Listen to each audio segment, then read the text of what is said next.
Good afternoon, everybody. Welcome back to the Hudson Valley Sports Report podcast with Rich Tomaselli.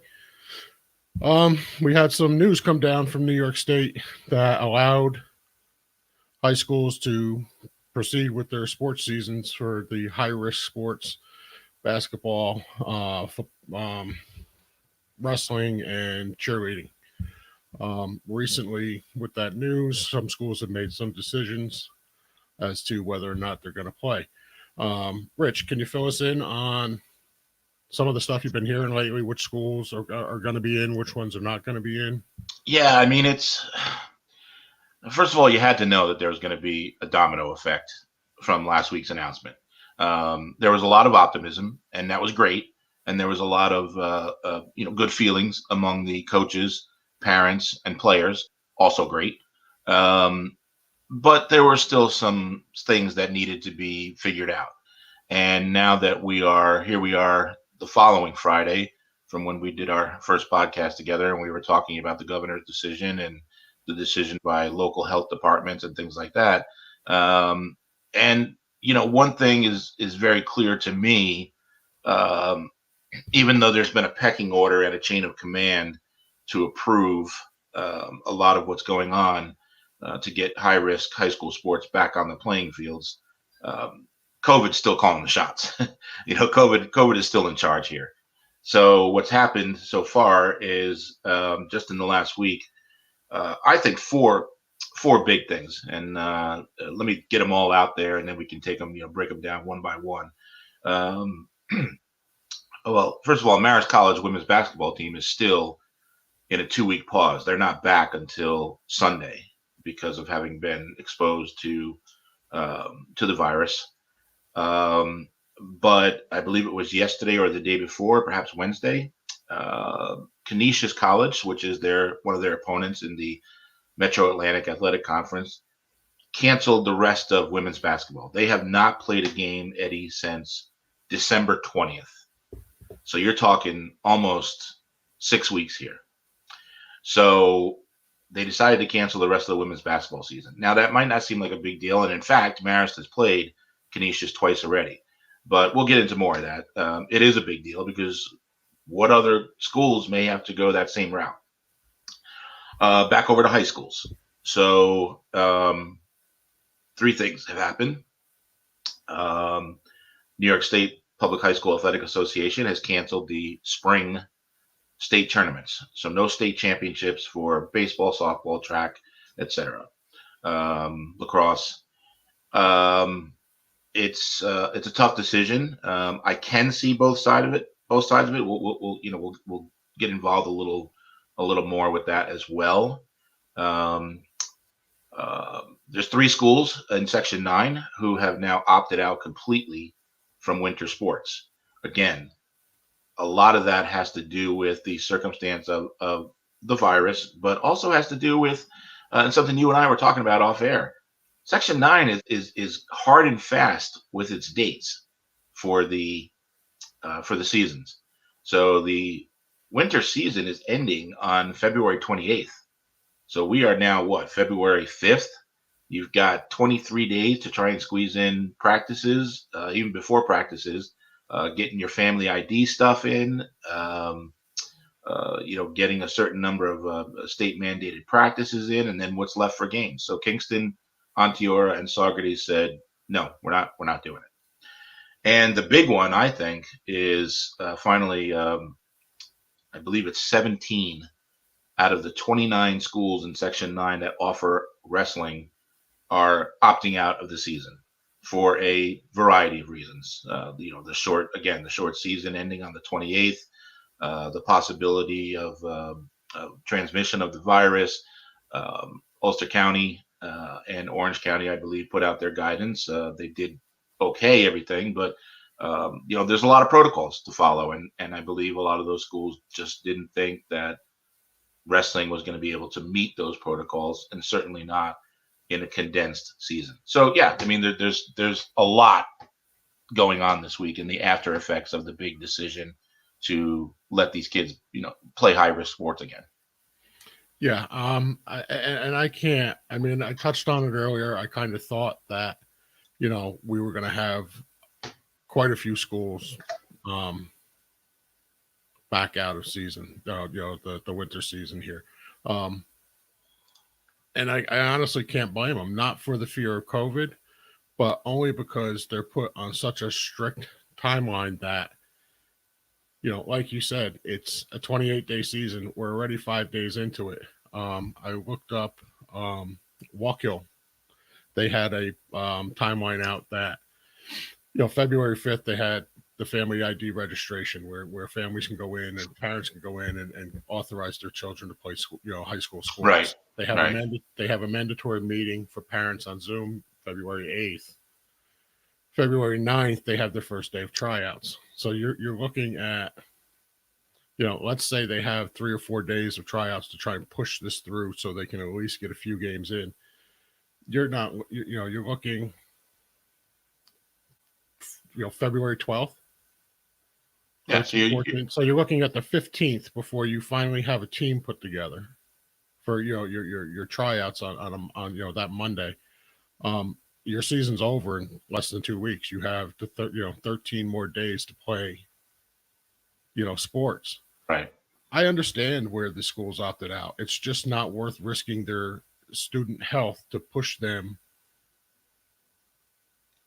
above and beyond with Sure. such a shortened schedule. It's Yeah, just especially not for worth these real close contact sports like Right. wrestling. Yeah, I mean, look, I made the argument. Some people thought I was making it in jest on Twitter, but I wasn't. Look, we're talking about 15, 16, 17, 18-year-old kids. And when they play their travel ball and their AAU ball, I mean, some of these guys in basketball, these kids are playing 2-3 games a day at tournaments on back-to-back days. So they can handle it. There's no question in my mind.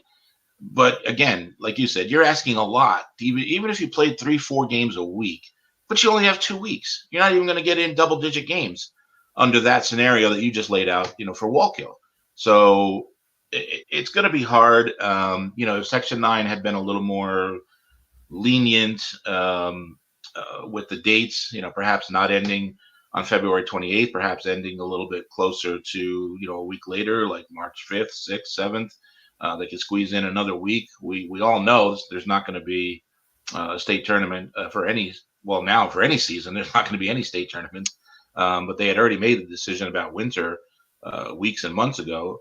So, at this point, you just want to get the kids as many games as they can get in, especially for seniors. And in Section 1, they likely will have, some sort of quote unquote county championship like they had back in the fall for soccer and field hockey for team sports. But, again, I'm not sure how that they're going to squeeze all of that in. And it appears that they're not going to be flexible with that date. And I agree with you. I mean, some schools are probably looking at it as, do we really want to risk that over the course of 12 or 15 days as opposed to a full 2-month season, if not longer? It's a tough call. Yeah, I at this point, I mean, if they had something in place for the first week of February, I'd say, okay, let's go move forward with, the February season. Looking at, like we said, the timeline with Walk-Hill, first day of tryouts is the 9th. By the time they get a team together, you're looking 5-6 days. You're looking the 15th, which is the following Monday. Is it worth really putting a team together that quick, limited amount of practices for the team, and trying to squeeze in a 2-week season? Not even a 2-week season, 13 days. I just don't see it. I just don't think at this time right now with that, like you said, with that timeline for Walk-Hill, I just don't see the reason why they're going to do it. It's just, well, I think I know the reason. Okay. And this is strictly, I'm not paraphrasing anybody. I haven't talked to anybody at Walk-Hill or any other school really about it.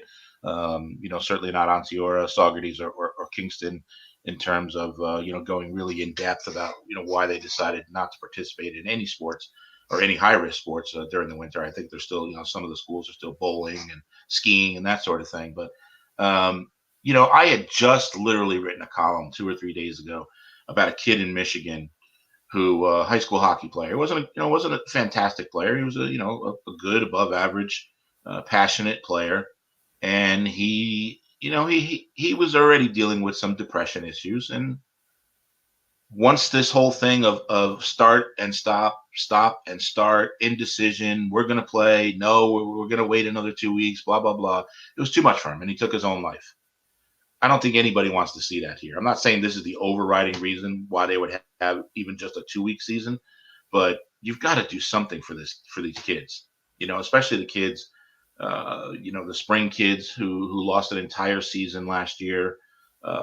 You've got the Millbrook and Putnam Valley girls basketball teams who had won on the night before they shut everything down and should have been going to play a state quarterfinal game, which would have put them, if they had won, into the state Final Four. That was canceled, and eventually everything else was canceled for the winter. The entire spring season we lost.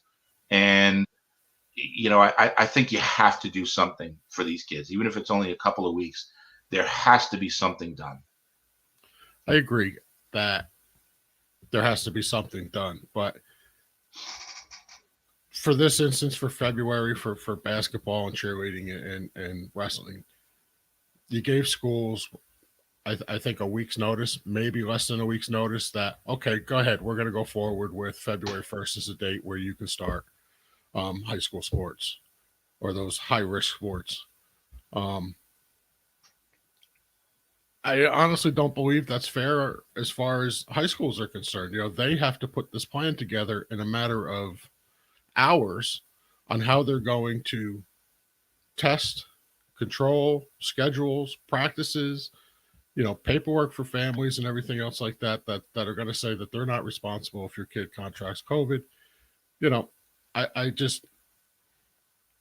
I can see why the state said, okay, go ahead and do it, because they knew that there was such a high hurdle for these schools to jump that they probably had an idea that the majority of them were going to say, no, it's just too much to do, and we're only going to have a 1 month season if we get things together by February 1st.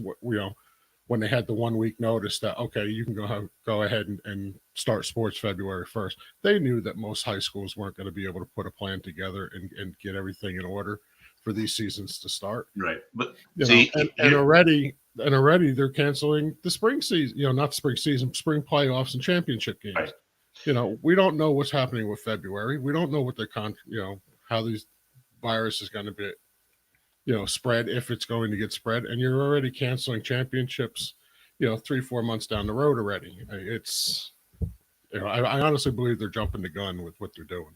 Well, I think they're jumping the gun too. And the only thing I'll bite back on you is this. Yeah, it came together. I think the date that Cuomo, I'm almost certain the date that Cuomo said, okay, I give my go ahead to sports as long as the local departments of health and the superintendent sign off on it, which was, sorry, for lack of a better term, a shitty thing to do anyway, because he punted. He didn't make the final decision. Nobody wants to be the bad guy in these things, but, he punted. Now, that said, we all knew this February 1st date was coming. And I did see a tweet from the New York State Athletic Administrators Association, basically the umbrella group for high school athletic directors, that said, well, we had 3 days to, kind of deal with this and put it all together and whatever. No, you didn't. You had months knowing that February 1st was coming. You had months to have something in place, a plan in place, and just click the button, push the switch, whatever, as soon as somebody signed off on this. So it shouldn't have been that difficult to do. Perhaps you should have been lobbying and talking to your local county departments of health far sooner than Governor Cuomo said, well, we need the health departments to sign off. We need the superintendents to sign off. And a lot of this is, to me, and I've written about this. So I'm not Johnny come lately with this. And I'm sure I'll get some criticism for it again, because I did write about it months ago. If you recall, the state superintendent, their umbrella group, decided, after Cuomo said, okay, we can play fall sports back in the summer, the late summer in August.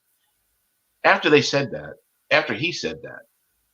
all of a sudden the New York State superintendents come out and say 2 days later, well, we just wrote a letter to Governor Cuomo asking him to rescind his decision and let's start all high school sports on January 1st.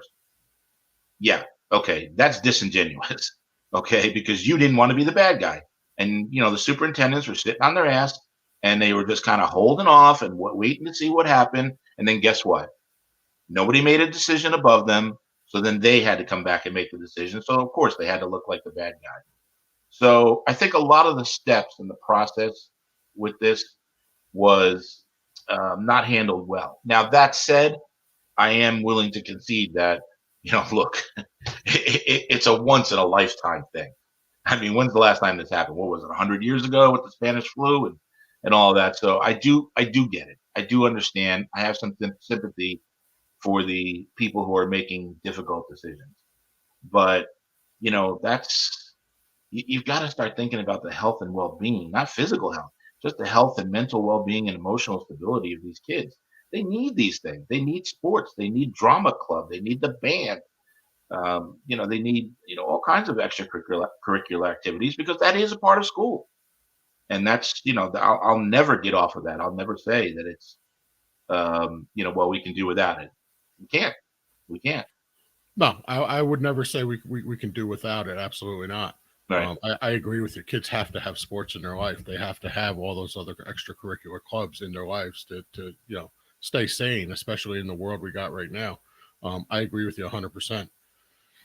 I don't agree with the whole February 1st thing. With your opinion, my opinion, it's a little bit different. I don't think anybody knew what New York State was going to do with high school sports, including New York State. Again, everybody was looking to put the blame on everybody else, and whether schools should have had a plan in place or not, that's, hit or miss here or there. Again, everybody's been in limbo with this whole thing. Yeah, and I get it. Trust me, I get it because I'm a parent of an athlete.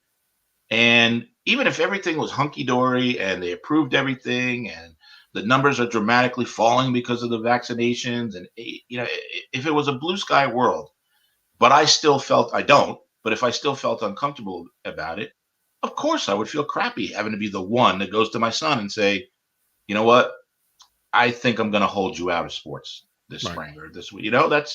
It's a tough decision. I do get it. I do understand it. And that's, superintendents are paid hundreds of thousands of dollars. That's what, that's why they're getting that kind of money to make these very, very difficult decisions. That said, again, I'll just never emphasize enough that we need to get these kids, we owe these kids to get back on the field, especially the kids from spring sports. And I thought that was a little early to make that call. I get it. Look, if they cancel Regents exams, there's going to be some space that opened up. Now that you don't have a state tournament in the spring, there's more space, more weeks to fill on the back end of the season. So spring people could end up, baseball and softball can end up playing 15 games, 18 games, whatever, which would automatically be like any other season where they have an 18 or 20 game regular season, and then they move into the sectional playoffs and the state playoffs. So, perhaps again, they'll be able to do what they did with the fall and have baseball and softball and lacrosse and, all other sports, kind of do a regional county championship like they did in Section 1. But you won't have a state playoff. So that does give you some extra added time to kind of go through that. I think we owe it to these kids, especially the spring, players, to kind of, I don't want to say make up for last year. Everybody suffered from last year, especially after, once we got to the tail end of the winter season, the basketball season, where we had to cancel everything.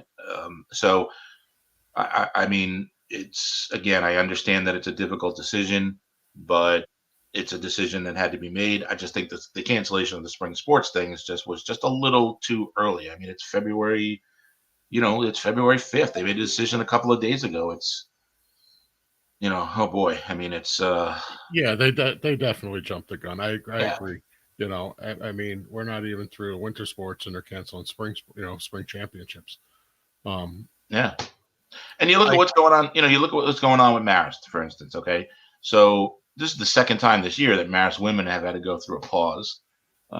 Both times I think it was 2 weeks, and I think the first one kind of coincided with the holidays, so they weren't crammed, with games. And the way they're doing it, I think, is also a good way to have their schedules where they play a team back to back on consecutive days and in the same place.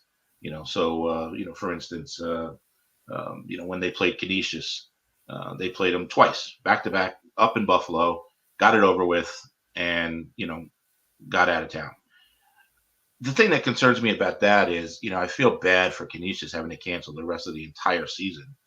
You still have the whole month of February to go, plus the beginning of March with the Metro Atlantic Athletic Conference tournament. But now you have to wonder, how's it going to affect other teams? Iona Men, for instance.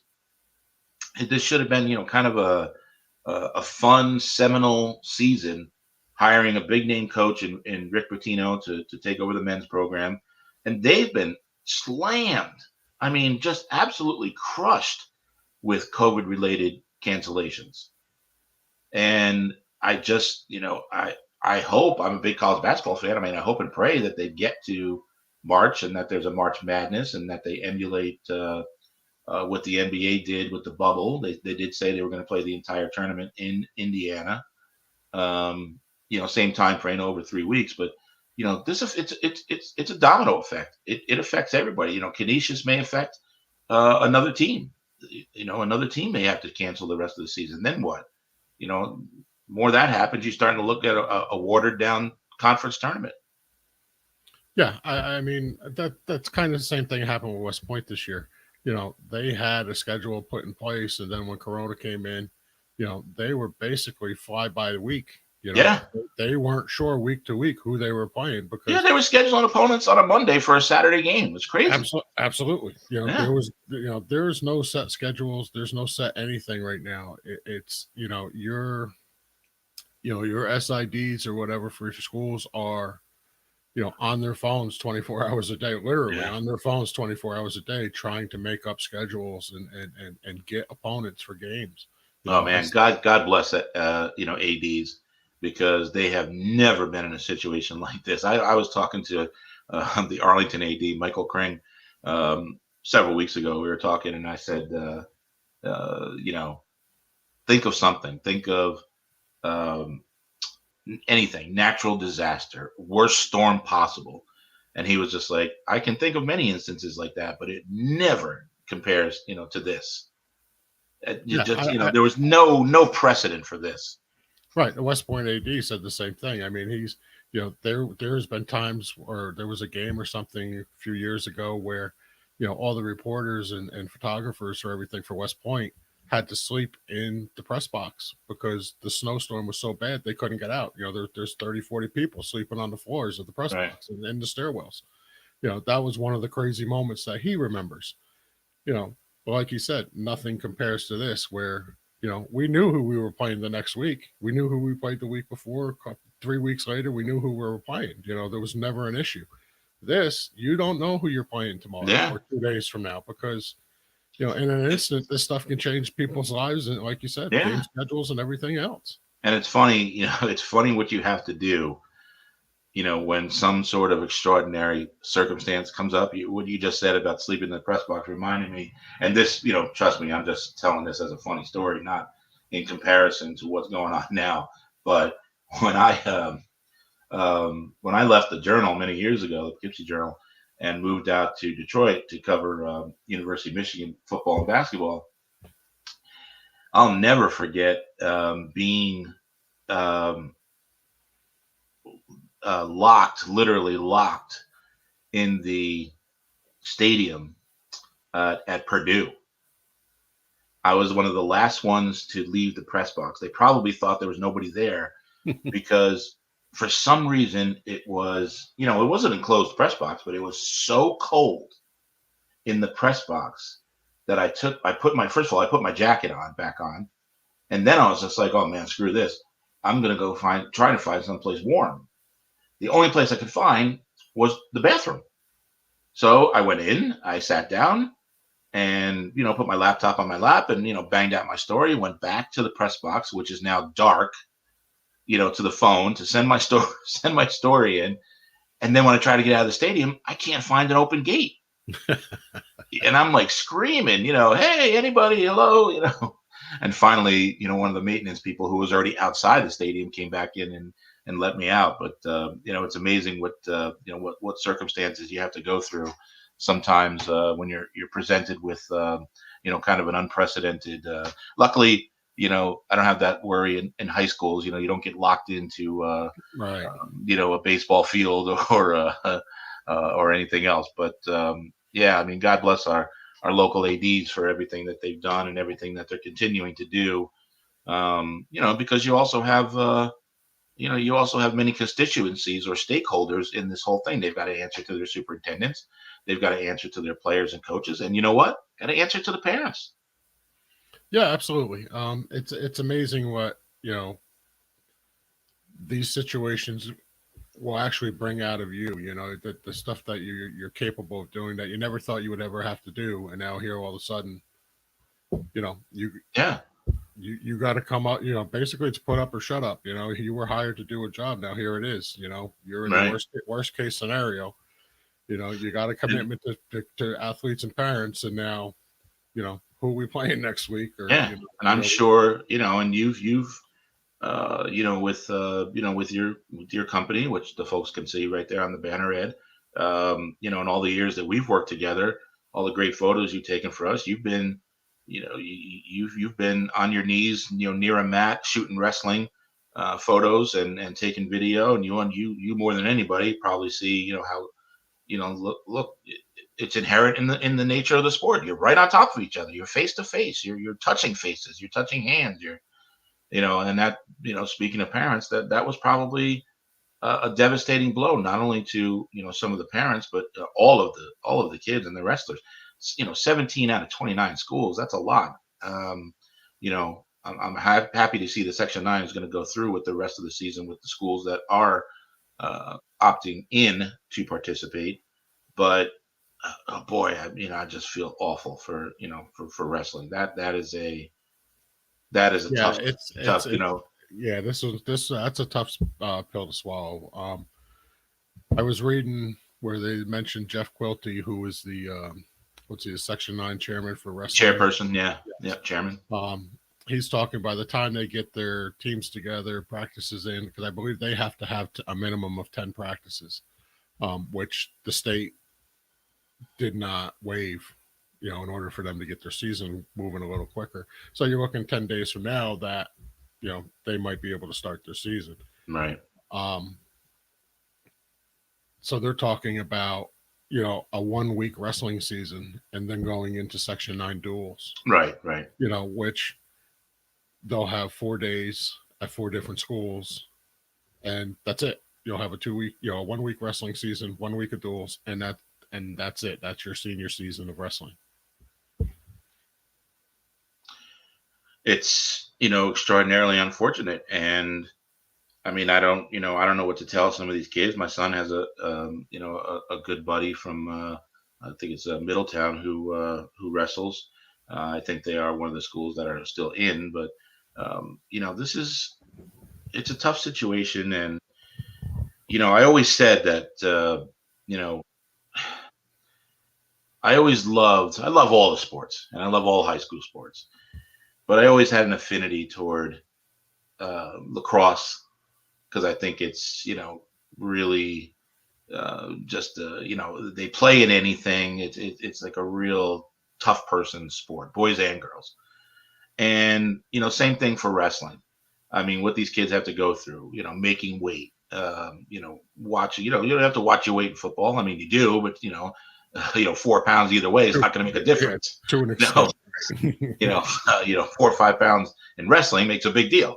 And, so I really revere, our wrestlers at the high school and college level. And this is just a devastating decision on the part of the schools. I'm not saying it's wrong. I'm just saying it's a very difficult decision to have to go to these kids and tell them we're not going to participate. It's just too short a time frame. We're not going to get you. The virus is still there. Um, you know, And the risk for a 2 week season, or actually for wrestling, will be a 1 week season, 1 week of duels. Is the 2 week season worth the possibility of contracting COVID? Is it right. worth? I get it. I understand. I just, like you said, it's brutal that these Yeah. kids are going through this. I mean, it's brutal that the world's going through this, but more Yeah. so for the children. I mean, myself, we can handle this stuff. We know what, we've had our time and whatever, but, for these kids growing up, you figure 7th, 8th, 9th, 10th, 11th, they're all looking forward to their varsity seasons. Sure. And it's kicked out from under them. Their legs are kicked out from Yeah. underneath them. And I've told everybody who's ever asked me, and I'm not sounding glib when I say this. It's 2021. I've been working from home for 12 years now. Okay. And I'm talking, my other real full-time job, not that Hudson Valley Sports Report is not real, but I mean, I'm talking, my paying jobs, the companies that I've worked for, that, I've been lucky the last 12 years, they've all been remote. And, especially when I was at Bleacher Report, I was like the 12th or 13th hire at Bleacher Report to be the college football editor. And, look how much that company has built up and advanced. Time Warner bought us for $175 million back in 2012, I think it was.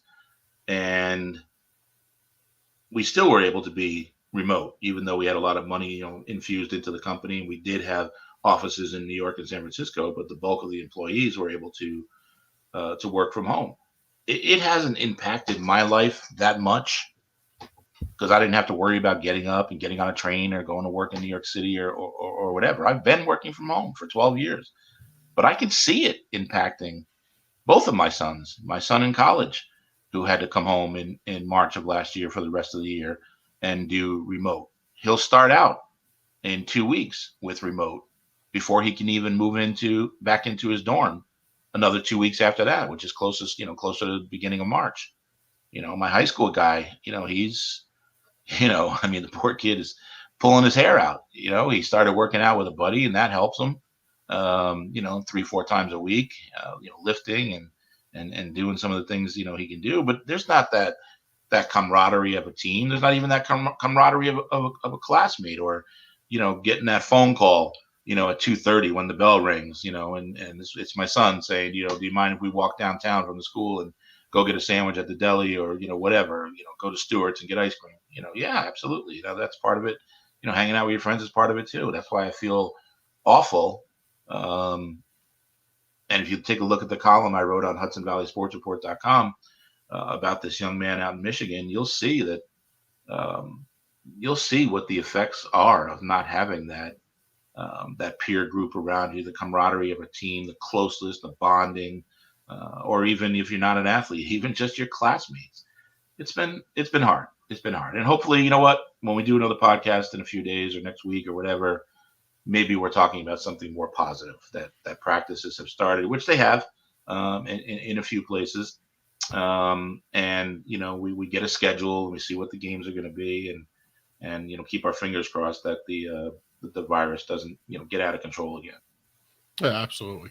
On the camaraderie thing, I retired from a local fire department, and there's huge camaraderie in a fire department. Oh yeah, and this, I retired when there was no virus, and to leave that was hard. I didn't realize it at the time, but after I had retired 2 months later, it was, you're missing the guys, you're missing the camaraderie, you're missing the jokes and some of the stuff I really can't talk about on here, but you miss the jokes between each other. I think for you, it's beyond, especially for the fire department, whether it's the smallest little towny thing or whether it's New York, NYFD. I think for you, and correct me if I'm wrong, it's beyond camaraderie. That's more brotherhood than camaraderie. Yeah, it is, and you know, you form a brotherhood with the guys, and you know, you're going into burning buildings with these people. You're relying on them to protect you. They're relying on you to protect them. Um, you know, to lose that, it's hard. You know, I'm 50 years old. You know, I'm not 17, 18 that just had my season kicked out from underneath me Right. because of all this. You know, I'm 50 years old and it affects me. You know, these guys, these kids, you know, for their seasons just to end just like that, you know, I can imagine what they're going through. I know what Yeah. they're going through. It's hard. Yeah. Absolutely. Well, hopefully next week we'll get some players and coaches on here, to talk about how it's been, how it's going, what they're looking forward to.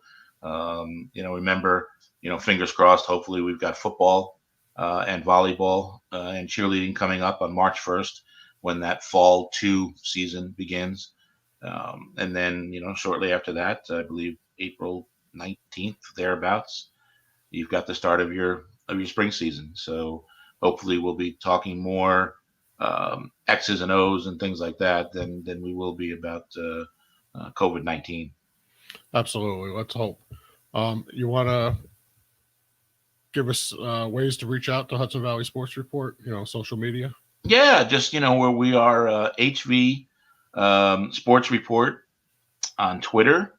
We have our Facebook page, and of course we have the website itself, Hudson Valley Sports Report.com, sports with an S on the end of it, so plural, sportsreport.com. And we've got some good stuff up there.